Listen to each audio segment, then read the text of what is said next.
It began quietly. No alarms, no sirens. Just a cough, a fever, a strange illness in the corner of a country most of the world rarely thought about. At first, it looked like nothing. Every nation faces outbreaks. A flu season here, a stomach bug there. But this was different.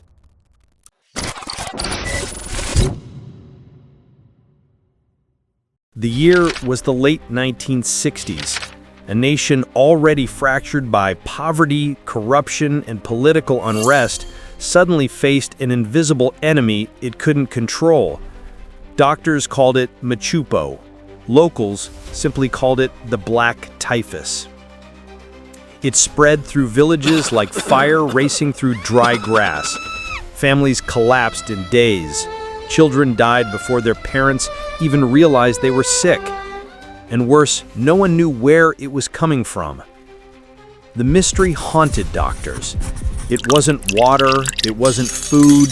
They disinfected homes, burned clothing, isolated patients, yet the deaths kept climbing.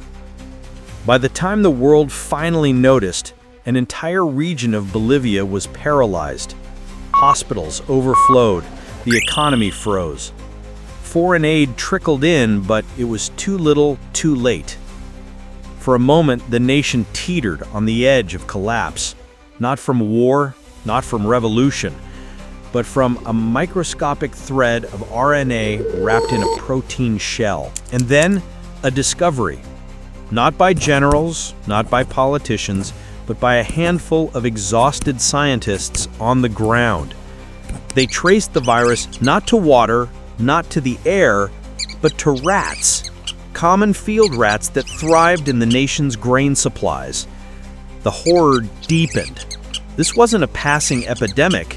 It was ecological. The virus lived inside rodents, breeding silently, waiting for every poor harvest, every warehouse, every home where food was stored. And here's the chilling part.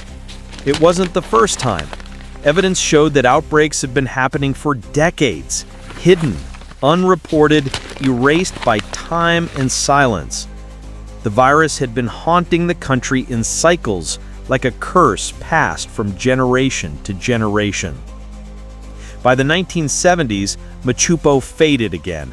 International headlines moved on, the nation rebuilt what it could, but the virus never disappeared. It remains, even today, lurking in the shadows of the forests and fields. Doctors still call it a level 4 pathogen, the same category as Ebola. It has no cure, no vaccine, and in the wrong conditions, it could return with the same fury it once unleashed. What strikes me is not just the biology or the science, but the silence. How many forgotten viruses linger out there, buried in the soil, hiding in animals, waiting for us to stumble into them? How many nations teetered on the brink and we never heard their stories? We like to believe history bends around wars, leaders, revolutions. But sometimes history is written by something so small, you can't even see it under a microscope.